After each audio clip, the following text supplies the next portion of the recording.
Bismillahirrahmanirrahim. Assalamualaikum warahmatullahi wabarakatuh. Shalom, Om Swastiastu, Namo Buddhaya, salam kebajikan, salam sejahtera.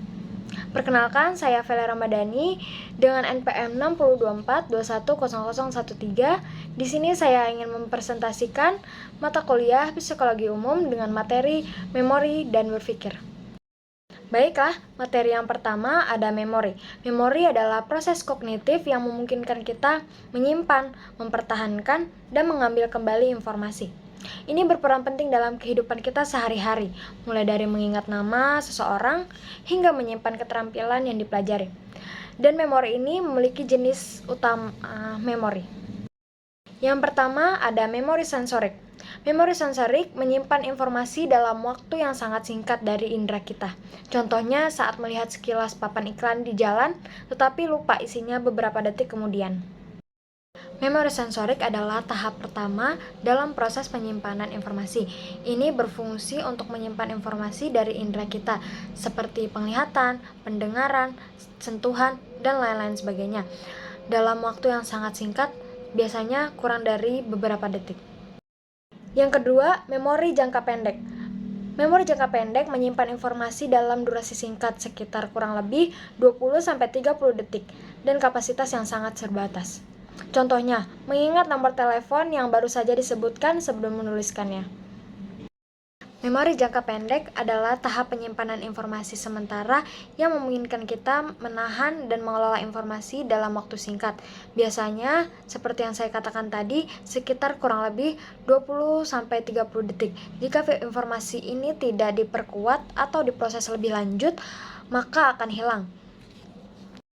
Yang ketiga, memori jangka panjang. Memori jangka panjang menyimpan informasi dalam waktu yang sangat lama, bahkan seumur hidup.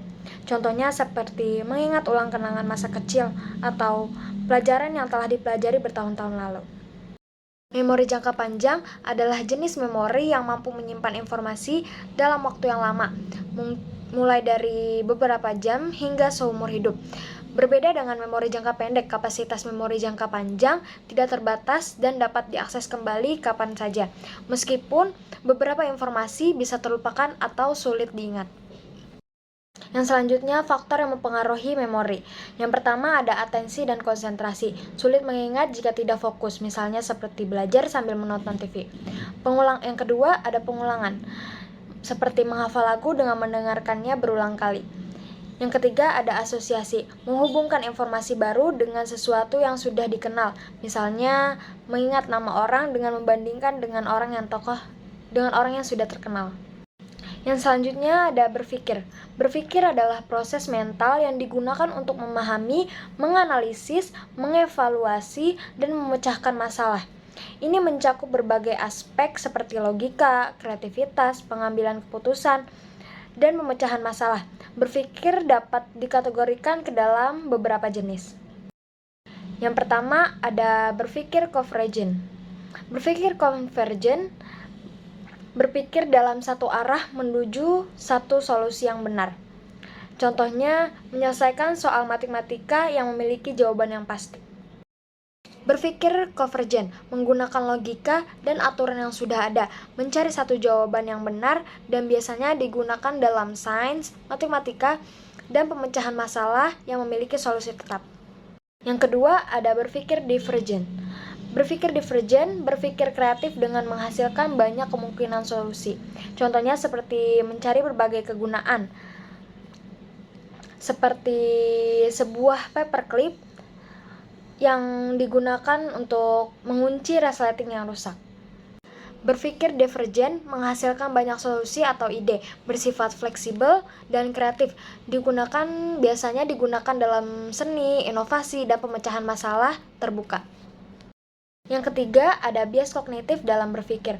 Bias kognitif dalam berpikir adalah pola pikir yang dapat mempengaruhi pengambilan keputusan. Berikut adalah beberapa contoh umum. Yang pertama ada confirmation bias. Hanya mencari informasi yang mendukung opini sendiri. Contohnya seperti seseorang yang percaya bahwa kopi baik untuk kesehatan, tapi hanya membaca artikel yang mendukung pandangannya dan mengabaikan penelitian lain. Yang kedua ada functional fictionness. tidak mampu melihat kegunaan lain dari suatu benda selain fungsi biasanya. Contohnya, tidak menyadari bahwa sendok bisa digunakan sebagai obeng darurat. Bias kognitif adalah kesalahan sistematis dalam cara berpikir yang dapat menyebabkan pengambilan keputusan yang tidak rasional. Bias ini terjadi karena otak kita cenderung menggunakan jalan pintas mental untuk mengelola informasi dengan cepat, tetapi seringkali menghasilkan kesalahan. Baiklah, dari kesimpulan semua ini, memori dan berpikir adalah dua aspek kognitif yang sangat berpengaruh dalam kehidupan kita.